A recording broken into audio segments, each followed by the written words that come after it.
One of the best rural backdrop movie ಗುರು. ಇದು ಮಾತ್ರ ಒಳ್ಳೆ ಕಾಮಿಡಿಯಾಗಿ ಎಂಗೇಜಿಂಗ್ ಆಗಿ ಒಂಥರ ಒಂದು ಒಳ್ಳೆ ಫೀಲ್ ಗುಡ್ ಮೂವಿ ಅಂತ ಹೇಳ್ಬೋದು. ರೂರಲ್ ಬ್ಯಾಕ್ ಡ್ರಾಪ್ ಅಲ್ಲಿ ಯಾವ ತರ ಮದುವೆಗಳಾಗ್ತವೆ ಎಲ್ಲಾನು ಕೂಡ ರಿಯಲಿಸ್ಟಿಕ್ ಆಗಿ ಸಾಕಾದಾಗ ತೋರಿಸಿದ್ರು. ನಾನು ಇದ್ದಂಗೆ ಸ್ಟ್ರೈಟ್ ಆಗಿ ಯಾವುದೇ ಫಿಲ್ಟರ್ ಇಲ್ದಂಗೆ ಮಾತಾಡ್ತೀನಿ. ಅದಕ್ಕೂ ಮುಂಚೆ ಎಲ್ಲರಿಗೂ welcome back to my channel the great pre wedding show. Basically ಇದೊಂದು ತೆಲುಗು ಸಿನಿಮಾ. ರಾಹುಲ್ ಶ್ರೀನಿವಾಸ್ ಅವರು ಡೈರೆಕ್ಟ್ ಮಾಡಿಬಿಟ್ಟು ತಿರುವೀರ್ ಅವರು ಲೀಡಾಗಿ ಕಾಣಿಸ್ಕೊಂಡಂಥ ಸಿನಿಮಾನೇ ಇದು.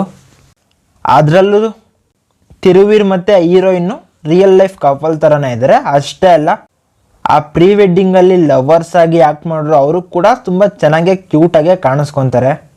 ಇನ್ನು ಸಿನಿಮಾದ ಸ್ಟೋರಿ ಲೈನ್ ವಿಷಯಕ್ಕೆ ಬಂದರೆ, ನಮ್ಮ ಹೀರೋ ಒಂದು ಸ್ಟುಡಿಯೋ ಇಟ್ಟಿರ್ತಾನೆ. ಅಲ್ಲಿಗೆ ಪ್ರೀ ವೆಡ್ಡಿಂಗ್ ಶೋಗೆ ಆರ್ಡ್ರ್ ಕೊಡೋಕ್ಕೆ ಒಬ್ಬ ಹುಡುಗ ಬರ್ತಾನೆ. ಪ್ರೀ ವೆಡ್ಡಿಂಗ್ ಶೋ ಎಲ್ಲ ಆಗುತ್ತೆ, ಬಟ್ ಅನ್ಫಾರ್ಚುನೇಟ್ಲಿ ಆ ಒಂದು ಚಿಪ್ಪು ಕಳೆದೋಗುತ್ತೆ. ಆಮೇಲೆ ಯಾವ್ಯಾವ ಥರ ಅನಾಹುತಗಳಾಗ್ತವೆ ಅಂತ ಈ ಒಂದು ಸಿನಿಮಾ ನೋಡಿ ನಾವು ತಿಳ್ಕೊಬೇಕು. ಸಿಂಪಲ್ಲಾಗೆ ಯಾವುದೇ ಅಡಾವಿಡಿ ಇಲ್ದಂಗೆ ಒಂದು ಹಳ್ಳಿಯ ರೂರಲ್ ಬ್ಯಾಕ್ ಡ್ರಾಪ್ನ ಕಲ್ಚರ್ನ ಎಕ್ಸ್ಪ್ಲೋರ್ ಮಾಡ್ತಾ ಒಂದೊಳ್ಳೆ ಕಾಮಿಡಿ ಜೊತೆಗೆ ಒಳ್ಳೆ ಫೀಲ್ ಗುಡ್ನೆಸ್ಸು ಕೂಡ ತಗೊಂಬಂದಿದ್ದಾರೆ. ಅಲ್ಲಿ ಈ ಒಂದು ಸಿನಿಮಾ ಸಖತ್ ಇಂಪ್ರೆಸ್ ಮಾಡುತ್ತೆ ಪ್ರತಿಯೊಬ್ಬರಿಗೂ ಕೂಡ. ಪ್ರತಿಯೊಂದು ಸ್ಕ್ರೀನ್ ಪ್ಲೇ ಆಸ್ಪೆಕ್ಟಲ್ಲೇ ಆಗಲಿ ಎಲ್ಲ ಕೂಡ ರಿಯಲಿಸ್ಟಿಕ್ ಆಗೇ ಇದೆ ಅನಿಸುತ್ತೆ. ಹೌದು, ನೆಕ್ಸ್ಟ್ ಏನಾಗುತ್ತೆ ಅಂತ ನಾವು ಕೆಲವೊಂದು ಕಡೆ ಪ್ರೆಡಿಕ್ಟ್ ಮಾಡ್ತೀವಿ, ಬಟ್ ಆ ಒಂದು ಸಿಚುವೇಶನ್ನ ಕೂಡ ನಾವು ತುಂಬ ಚೆನ್ನಾಗಿ ಎಂಜಾಯ್ ಮಾಡ್ತೀವಿ. ಅದರಲ್ಲೂ ತಿರುವೀರ್ ಮತ್ತು ಟೀನಾ ಅವರ ಕೆಮಿಸ್ಟ್ರಿ ಕೂಡ ಚೆನ್ನಾಗೇ ವರ್ಕೌಟ್ ಆಗಿದೆ. ಅಷ್ಟೇ ಅಲ್ಲ, ನರೇಂದ್ರ ಮತ್ತು ಆ ಮದುವೆ ಮೈಗೆ ಹೆಣ್ಮಗಳಾಗಿ ಆ್ಯಕ್ಟ್ ಮಾಡಿರೋ ಅವರು ಕೆಮಿಸ್ಟ್ರಿನೂ ಕೂಡ ತುಂಬ ಚೆನ್ನಾಗಿ ವರ್ಕ್ ಆಗಿದೆ.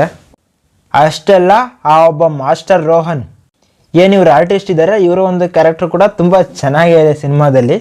ಸಿನಿಮಾ ಮಾತ್ರ ಒಂದೊಳ್ಳೆ ಫೀಲ್ ಗುಡ್ ಸಿನಿಮಾ. ಥಿಯೇಟರ್ನಲ್ಲಿ ನೋಡಿದ್ರೆ ತುಂಬ ಚೆನ್ನಾಗಿ ಎಂಜಾಯ್ ಮಾಡ್ತೀರಾ. ಸಿನಿಮಾಗೆ ತಕ್ಕಂತೆ ಮ್ಯೂಸಿಕ್ಕು ಕೂಡ ಡೀಸೆಂಟ್ ಆಗಿದ್ದಾವೆ.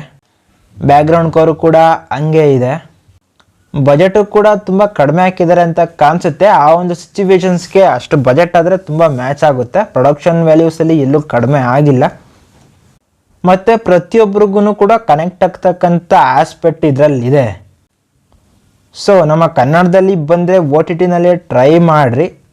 ಇಲ್ಲ ಲ್ಯಾಂಗ್ವೇಜ್ ಪ್ರಾಬ್ಲಮ್ ಇಲ್ಲ ಅಂದರೆ ತೆಲುಗುನಲ್ಲೂ ಕೂಡ ನೋಡ್ಬೋದು. ಬಟ್ಟು ನಮ್ಮ ಕನ್ನಡದಲ್ಲಿ ನೋಡಿದ್ರೆ ಚೆನ್ನಾಗಿರುತ್ತೆ. OTTನಲ್ಲೂ ಕೂಡ ನೋಡ್ಬೋದು, ಒಳ್ಳೆ ಫೀಲೇ ಬರುತ್ತೆ. ಬಟ್ ಥಿಯೇಟರ್ನಲ್ಲಿ ನೋಡ್ತೀರಾ ಅಂದರೆ ಅದು ನಿಮ್ಮ ಇಷ್ಟ. ಇಲ್ಲಿವರೆಗೂ ವಿಡಿಯೋ ನೋಡಿದರೆ ವಿಡಿಯೋ ಸ್ವಲ್ಪನಾದರೂ ಇಷ್ಟ ಆಗಿರುತ್ತೆ. ಸೊ ಒಂದು ಲೈಕ್ ಹಾಕ್ಕೊಳ್ರಿ. ಹಂಗೂ ವಿಡಿಯೋ ತುಂಬ ಇಷ್ಟ ಆಗಿತ್ತು ಅಂದರೆ ಚಾನಲ್ಗೆ ಸಬ್ಸ್ಕ್ರೈಬ್ ಮಾಡ್ಕೊಳ್ರಿ. ನಾನು ಮತ್ತೆ ಸಿಗ್ತಾ ಇರ್ತೀನಿ. ಬಾಯ್.